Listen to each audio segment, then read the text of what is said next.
Hey, it's Kellen. Tyson here, and not, of course, today, no AL. Aw. But Kel, tell us who we But have. yeah, but we're gonna keep it rolling. We have an interview today straight out of Colombia. We have Islam, who is the creator of Mango Bahia. He has another venture in the medical field that he's starting, and he's going to tell us about. This is Diversified Game. A podcast giving entrepreneurial advice from a diverse and inclusive perspective with Kellen. He may agree, he may oppose, and it's more than just race. It's about, ideas. Tyson. When you're going against the odds, you've got to be creative, you've got to innovate, you've got to stand out. And AL. Focus more on execution and application and less on excuses. So, let the game begin.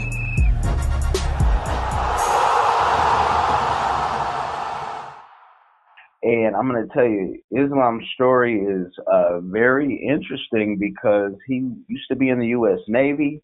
After being in the Navy and, traveling the world, he said, I'm going to stay out of the U.S. and you live a lifestyle where he spends about $10,000 a year in bills in a nice place and runs his various ventures. So, Islam, welcome to the show, and tell us about yourself. Hey guys, how you doing? Nice to be on your show. Yeah. Yes, that's correct. Been living overseas for some time now. It's not, it's like a lifestyle that you can live like in one of the high price areas in the States, but for a very big discount. Yeah, like a fraction of the cost. Yeah. Yeah. I mean, yeah, it's just nothing that you ever experienced before. It's amazing. So, tell us about the business, and tell us about if you want to start with Mango Bahia, or I know you're excited about this medical tourism, whichever one. Let us know. Since your bills are low and that you're living in paradise, just kind of. How do you run a business from Colombia? Mm-hmm. Well, yeah, that's very interesting. I mean, they call it digital nomad. Yep. You can kind of use some of the tools that digital nomads use to run your business anywhere. In reality, if you have a laptop, you have a phone, and you're a people person, you have the ability to make connections. Yes, you can be anywhere and run a business. It just depends. Of course, there's got to be physical elements. I'm really excited about Mango Bahia, which is a vegetarian and vegan fast food tech company that we started over 4 years ago. And in our current stage right now, we're raising some more capital. And but let me tell you more about the medical tourism, because I think that's what you really want to hear about. Mm-hmm. So essentially, people, it's a luxury. So people get the tour here for medical, if they want to have medical procedures done, usually between 15 and 40% off. Cosmetics, that's piece is cosmetic. So they come over here, they get on the plane, they come here. Of course, we handle their plane, we handle the hotel, we handle everything for them. Okay, and we set up the medical treatment for them, and we do all that at a discount between 15 and 40% off. And it's the whole thing is luxury, so they get it's a whole thing that we set up. Everything is customized for them essentially. Mm-hmm. So if I want to, get my nose done, my eyebrows lifted, my Brazilian butt lift, all that good stuff, then I'm pretty much gonna come in there and be like, you're gonna hook me up, you'll take care of me, and it'll be a fraction of the cost as it would be in the States, but with a pretty much a grandiose luxury experience, like getting driven places, eating good. What about recovery time? Like, is that included in there as well? Like, you stay there for recovery time? Yeah, recovery time is it just depends on how long. See, that's why I was saying everything is customized. So it depends on when let's walk you through when the client first comes. Client calls us, we tell them, listen, we need information. We need, first they got to sign medical release forms, contract with us, but they can do the contract later. So essentially they get us all that information. We go and we find the right person for the right doctor for them. Okay. We set up a conference call. They can talk to the doctor, ask any questions they want. Okay. Then what happens is we give them all their all the things they need, how recovery time, how long the procedure is going to take, the cost, and everything. So that's why it's customizable, because everybody's situation in medical, when they need medical care, is different. The recovery times are different for everybody. So then we come back and we give them the price, the discounted rate for all of that included. Make sense? Yep. That makes perfect sense. So, I mean, how did you figure that you would get into that line of business? I mean, do you have a medical background? I mean, obviously you've been different places in the world, so the tourist aspect makes sense as far as, being able to say, hey, when you travel here, this is what to expect. But the medical side, what made you get into that? What did you see that made you go, my medical costs for braces. Oh, okay. when I said it's $7 over here. Like, I was like, wait. And this is the second time me having braces. First time I had it on both sides, ups and downs of my teeth, and now I just have them on the bottoms. Because I don't like that whole retainer thing, Right. But yeah, this is the second time. And I was like, wait, I'm missing a big opportunity here, to help people. But it's a little bit different because it's all done in luxury. Like there's tour services out there, but it's all done in luxury. There is, escorts, and I mean security, for some people, all that. He said not the other kind. I mean, the safe kind. Well, yeah. See, here's the thing, and you can't really call it. If you call it security, it's like, oh man, why do I need security? But but I forgot. Oh, escort. People might say, oh, escort. You mean no?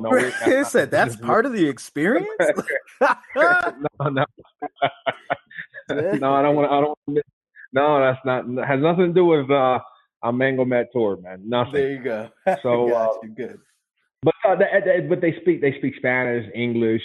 They take them to the dinner, take them to tours. They're always pretty much always with them. Okay. And they can call them if they're here. They have a problem. They can call them as, oh, I have this issue. That person, a representative, will take care of it for them. Nice. I'm prior service. We talked about that. And I have other guys another guy who's a prior service, actually a police officer in Miami. Okay. So everything is done with with their safety in mind. Yeah, I'm prior service myself, so yeah, respect that. That.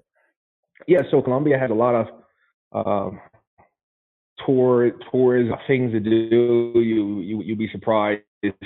I mean, if you having fun, see a lot of things that are here. Later on, we probably will expand and start offering stem cells, but that will probably be in before we care if that is.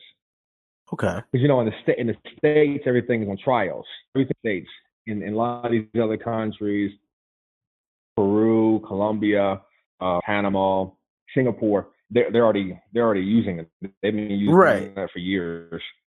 Exactly. Yeah. I mean, the U.S. seems to always take their time with stuff because they've got to get all their money out of it first, right? They got researchers got to make money. They can't use other places' research as a way, so they've got to make money there. The medical industry has to figure out how are we folding this into insurances, or is this cosmetic, or where is it falling? So there's always somewhat of a delay to help people. Yeah, one of the things I'm very interested in doing is because I know now they're there's a lot of people who are having heart issues in the States, congestive heart failure, Mm. and just a little bit of research I found is that this stem cell actually rebuilds the muscle. So it makes the heart a lot stronger. Right. So it's able to pump a lot faster and pump that blood. And people don't need to get those pacemakers and all of that stuff in their heart. And I was like, wow. So if we offer anything outside of cosmetic, that'd probably be the first thing that we start offering to people. It just makes sense. Yeah, I mean, on the path to saving lives and making people look good, like that's it. Okay, now, and tell me then. So we know you started this because of getting into the braces side and seeing the price differential there, and then what made you believe that it was even possible for you to do and live in Colombia and be like, this is it for me. This is the lifestyle. This is the thing. Because I mean, a lot of people want to uproot from the States, but are scared to do it. Well, I mean, you'll find, a couple places that are pretty good. I mean, Colombia is pretty good. Panama is pretty good. I've been there several times. Panama has a lot of benefits, man. And it looks, when you go to Panama City, for example, it looks like an American city. And it's like only an hour away from where I live at right now on plane. Okay. So it's not, and it's very international. It's just not what you would imagine. It just depends on your what you like. If you like a little bit of adventure, Colombia might be the place for you. If you like a little bit of you still want that that Americanism, you still want that international feeling, whatever, right? Then and you want to speak English and people, then I would recommend Panama City. Right. But the thing is that you'd be surprised of how many Americans, 20s and their 30s, and even retirees are living overseas. You'd be blown away. So seeing a lot of them getting their getting surgery and getting matter of fact, right in my building, there was a lady who came here and she had facelifts done, and she just rented an apartment for like 6 months, and that's the whole purpose was being here was just to get the work done, and they were from Florida. So I started thinking, like, wow, okay, this might be a good thing. But living overseas, yeah, of course, it comes with its challenges. I think if you're looking at it economically, and you got a way to make money, then I would say that might be the lifestyle you want to choose. I mean, the world is a lot bigger than you could ever imagine. Right. And there's there's a lot more similarities between countries and cultures than you've ever imagined too. So I mean kind of living where you're at in Colombia and seeing, obviously we know the world is bigger than the US, of course, and there's opportunity everywhere and things like that. I mean, would you say that because of technology and the ease of travel versus or easier travel versus some of the days of old, like, has that actually made the world even smaller for you, even though you're living outside of the States? Like, you're still able to pretty much communicate and deal with people from back home if you choose to. Oh, of course. I mean, there's free services. I haven't had a real phone bill for like 6 years, man. I don't even know what it feels like to get a like $100 bill, man. It's He like, said Verizon. What? No, I don't even know what that is. Because there's so many services. You got Google Voice, you got Magic Jack. There's so many, and these Skype. And on top of that, you get some brownie points. If you're building a business and you're living overseas, you get a lot of brownie points because in the back of the person's head you're talking to is like, man, this guy is ready or this girl is ready. They're like because this is like usually like big business type stuff. Big business people do this kind of stuff, right? So, you get that extra pizzazz that like, it's like icing on the cake is like, wow, okay, wow, if they can manage that, they can manage anything. Exactly. Okay. I like that. And now what would your advice be? I mean, for someone that wants to broaden their business, like what do you have to go through to become a resident? I mean, and speaking, if you only know about Colombia and that's your specific, area of expertise, but like to become, are you a citizen there? Are you a resident? How does that work? Oh, okay. So I'll explain. That's a good question. Okay. So in Colombia, you have to hold you can get a business visa or any other, there's a couple other visas. You can get a retiree visa. You can also get a marriage visa. And those so the business visa, it takes 5 years for you to become a resident. Okay. So you have to be here continuously for 5 years. Now, if you go to Panama, you just pay for, it's called like a friendly nations visa. You pay, you become a resident, within months. Okay. It's different, and yeah. Wow. Okay. He said that. Yeah. No long drawn out explanation there. So it's not as even difficult as one would imagine. Then, is that particularly coming from the U.S. or is that like no matter where you may be from, it's relatively the same? Well, I only know U.S. U.S. laws for Colombia. Like for example, you can come here and you can live. You can come visit 6 months. 6 months on a tourist visa. Without you don't need a visa. You don't need a visa for 6 months. So that's pretty cool. So that ties into the medical tourism. Say somebody's coming here and they're getting implants done or whatever, and they have to be here for that period of time. Then that's fine. They don't need a visa. Now, if it's more time, then, just apply for a special visa for them. And, that's it, because medical tourism is really big, Yeah, I handle the whole thing. Yep. Okay. All right. About to be my guy. I like that. Yeah. Yeah. Can you talk about in the beginning? Yeah, in the beginning, I had talked about your bills, and you said you don't have a phone bill, and of course you don't have a cable bill because many people don't have that. But can you talk about the different, the rental and what you're getting, as well as the tax breaks that one gets when they leave the U.S. Up to 90,000 is my understanding as of 2019. Sure.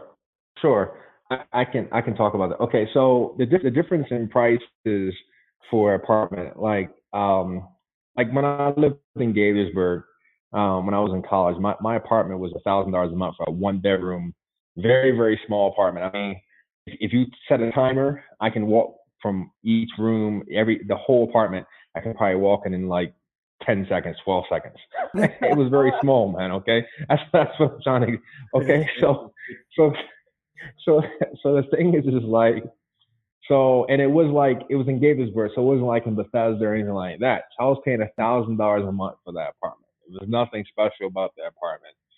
Friends down the street for a smaller apartment were paying $1,500 for it, right? Closer to DC. So here, of course, I know it's location. I get that. Okay. But here, my apartment, 2-bedroom, 2-bath. I got a fireplace in my apartment. I got storage. I got my own parking space. It's in security. I got a security guard, and it's gated. Skylights, because I actually live in the penthouse apartment, and I pay about $340 a month. Wow. Okay. And all my bills, electricity, gas, like my gas bill, $20. Electricity bill is like $50 a month. Internet is like $30 a month. Insurance, health insurance is like $76 for something with no co-pays on it. Yeah. What else can I tell you? What else do I pay? Water is like $15 a month. Okay. Now the tax breaks, it depends on I guess if you're talking about property tax, Colombia has kind of a high property tax, but Panama doesn't. Panama is a moratorium. I think I'm using the word right. A moratorium for depending on the property type, depending on where you buy it at, between 5 to 20 years, no property tax. And then after you do that, you pay zero. I think the new rule is 0.5%. Pay 0.5% per year on your property. That's crazy. Right. Crazy. That's wild. So, but yeah, so they give you some time, and that's pretty cool. It's like a, hey, if you buy, but yeah, I mean, it's an incentive to buy is what I'm saying. Mm-hmm. So that will be one gigantic benefit for living overseas. Now, like prices over here, you could get a house, 3-bedroom house with a garage, courtyard in the middle of the house, and you could probably pay if you wanted to rent, pay like $550 a month in a gated community. I have a friend down in Medellin. He actually has a meters. It's big, man. It's got to be at least. He has an apartment, and it's got to be at least 2,000 square feet, and he only pays $1,500 a month for it every month. Okay, yeah. There you go. And beautiful views, and I mean, it's a luxury apartment is what he has. So that's why, and he has that down in the sector was really like a lot of rich people are. That's Poblado. So that's kind of why. See the difference? $1,500 for a small, really small, like, you live in a closet, man. Exactly. He's like, hold on, I'll be right out. Let me grab my coat. And it's right above your head. Versus being overseas and having, a more spacious experience, more luxe experience. And that I mean, that brings a whole new definition to like champagne taste, beer budget. Now it's like beer budget, champagne taste, like straight like that. Yeah, I mean, you're dealing with currency exchange. Like I was watching a YouTube video of this guy who bought he paid $250,000 for it, and he bought a mansion over in Africa, some part of Africa. I think it was I can't remember, but the house is gigantic. I mean, it had a helicopter pad on top of the roof. Like a Bond villain. It's like Kanye's and Kim Kardashian's house, man. I mean, it's crazy. Yeah. Yeah. Okay. And so we talked about the medical tourism side. Now, tell us a little bit about what is it, Mango Bahia, right? Sure. Okay. Sure. Okay. So like I said earlier, it's a vegetarian, vegan, fast food tech company. Mm-hmm. And what we're doing is we're actually raising capital right now, and you guys should be seeing some stores popping up in your areas pretty soon. No, and do you mind, like, how much capital are you guys raising currently, and what does that look like? What are they? I mean, is it going to be meal prepped? Is it just straight restaurant? Like, how does that? Straight restaurant. Okay. Fast food. It's all fast food. Fast food is what it is. Fast food, healthy fast food. So that's essentially what it is. Okay. Even And try to grow that into grow that into a chain, almost McDonald's level distribution. We talking is that the direction? Yeah, that's what we're talking about. We're talking about franchise, global franchise is what we're talking about. Okay, beautiful. I mean, so yeah, and now, so the kickoff point for that capital raising, what is that like, and what's that experience like, starting a business with franchising in mind? Well, no, it's just planning. I mean, that's essentially planning and be able to work good with people. I mean, that's essentially all it is. But yeah, I mean, it's to get to that point. It's a lot of I want to say work, because that's why we're entrepreneurs. We love work. Right. Exactly. That's part of it. I would say you have to have a lot of patience, man. A lot of patience. And that brings me to another point is that when you're living overseas and your bills are your expenses are really really low, that allows you for one not to be desperate because a lot of times when you're an entrepreneur and you have all these expenses, that makes you rush into things that you shouldn't have rushed into. But that causes problems later on that you got to repair. Mm. And also sometimes you sell yourself too short by taking an offer that is not worth it. And then because I don't want to say, well, let's just use the word, you're kind of desperate. You're desperate for a result.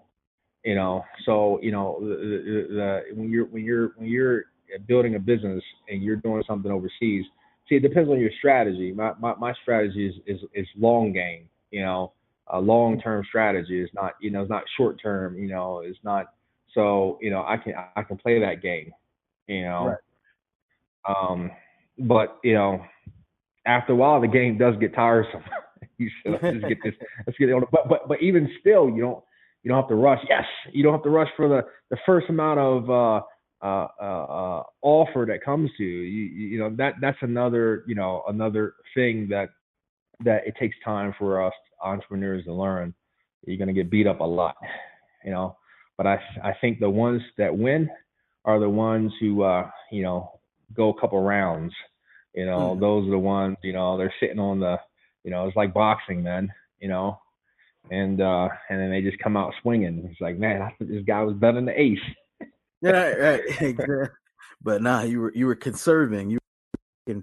I can actually have moments of clarity because I don't feel like I have over my head that I need to take care of or that I need to get to right away. You're just like, yeah, I have that sitting in the bank, so I can afford to wait someone else out and make sure I get it more so what I'm worth and what my time is worth than settling up, getting to the work, and then going, dang, I should have charged more for that.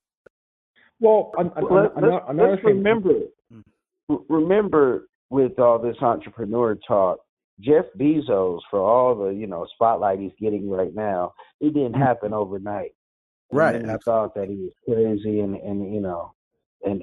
you could be busted and disgusted to the rest of the world, but really you're just in the grooming process to blossom and be the richest person in the world. Right. Absolutely. Yeah. So I think another thing is the moment of clarity, man. The clarity that you get because like I didn't choose to live in. I live in like a little they call like a pueblo, which is like a little town, right? I don't live in the big city because big city is Medellin. I didn't want that distraction, man. I wanted clarity. I wanted to wake up in the morning and just hear clarity, man. It's like I know exactly what I'm gonna do today. Let me go at it, And sometimes distractions will cause you to lose focus, And it could be sometimes it could for some people it could be as little as some people thrive in that environment, and others they need their peace, So living overseas, and on top of that, this is the point I really wanted to make was when you're living overseas and you're building a business, your business may not pop like you think is in your home country. Your business may do very, very well, or that number that you may need overseas may be less than what you need in your home country. So because of the currency exchange. So there's a lot of reasons. And on top of that, somebody might see your business in a foreign country and say, yeah, I got you. I'm funding that. All right. So what you do, you just increase your chance of success by having a startup and doing it overseas. Yeah, it seems like you're expanding yourself too much, but it depends. It depends on what type of business you're in. It just depends. It depends on a lot of factors. That doesn't apply for everybody. But if it does apply for you and you can do it, I would highly recommend to do that. And on top of that, if an investor will look at you and say, yes, this person is the person I want to invest in because they think big, right? So my money is going to be worth. They're going to make a lot of ROI for me, return on my investment, because they think big and they can spot market opportunities throughout the world. So that right there is a lot. It means something. Of course, not all investors think like that. I'm probably referring to the ones who are big business minded. So I think this is a good place to stop our dialogue for this episode and allow you, the listeners, to join the conversation and keep the dialogue going with us online. You can do so by visiting our social media at Facebook, Diversified Game Podcast, on Instagram and Twitter, Game Diversified, online, diversifiedgame.com. In your life with the people around you, or join our Patreon and get some nice perks for being involved. If you found a nugget and or liked today's episode, you might as well leave a review. And if you leave a review, you might as well share it. If you share it, you might as well subscribe. And as always, thanks for your support.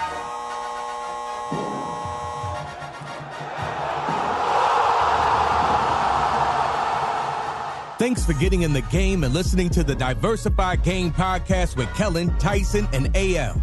The #1 show pairing entrepreneurship with diverse and inclusive perspectives like wine and cheese, bagel and lox, fish and grits. Be sure to visit diversifiedgame.com for all the good stuff. Join in the conversation and discover more content.